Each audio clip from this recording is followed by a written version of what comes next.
എന്റെ ഒരു ലോൺ കേസാ. അതെ, എന്ത് തുടങ്ങാനെന്നും പറഞ്ഞാണ് നിങ്ങൾ പ്രപ്പോസൽ തന്നിട്ടുള്ളത്? ഈ ഫർണിച്ചേഴ്സ് ഇൻസ്റ്റാൾമെന്റ് നടത്താൻ. അതെ, അതിനുവേണ്ടി നിങ്ങൾ ലോൺ ആപ്ലിക്കേഷനിൽ കാണിച്ചിട്ടുള്ള ഷോപ്പിന്റെ നമ്പർ ഒരു ടീ ഷോപ്പിന്റേതല്ലേ? ഷാപ്പല്ല, ചായക്കട. പിന്നെ ഈ ഉടമസ്ഥന്റെ സമ്മതപത്രം വെക്കാതിരുന്നത് ഞാൻ ചോദിച്ച അയാൾക്ക് തരാതിരിക്കാൻ പറ്റൂല. ഞാൻ ചോദിച്ചില്ല, അയാൾ തന്നില്ല, അതുകൊണ്ട് വെച്ചില്ല. അപ്പൊ പിന്നെ എവിടെയാണ് ഫർണിച്ചർ കട തുടങ്ങാൻ പോകുന്നത്? സാറിന് അപ്പം നിന്നാ പോരെ, കുഴി എന്നെ എന്തിനാണ്? ഞാൻ ഇവിടെ നിന്ന് എടുക്കണ ലോണിന് കൃത്യമായിട്ട് മോലുമ്പോൾ അടിച്ചാ പോരെ? പോരാ. ആ, എന്ത് ബിസിനസ്സിനാണോ ലോൺ തരുന്നത് അതേ ബിസിനസ് തന്നെ ചെയ്യണം. കഞ്ചാവ് ലോൺ കൊടുക്കും. ഇല്ല.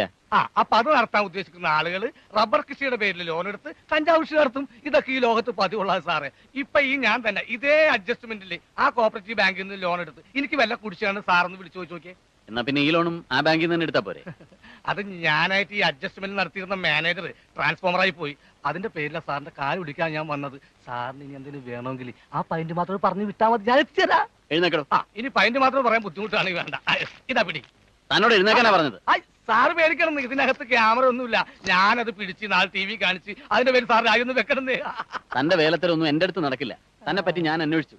ബാങ്കിൽ നിന്ന് ഇൻഡസ്ട്രി തുടങ്ങാനെന്നും പറഞ്ഞും ലോൺ എടുത്ത് 150-200% പലിശക്ക് ബ്ലേഡ് കമ്പനി നടത്തലല്ലേ തന്റെ പണി? മര്യാദക്ക് ഇവിടുന്ന് പോകുന്നില്ല, ഞാൻ പോലീസിനെ വിളിക്കണോ? അത് കൊള്ളാല. ലോൺ എടുക്കാൻ വന്ന ആൾക്കാരെ പോലീസിനെ കൊണ്ട് പിടിപ്പിക്കല്. Okay sir,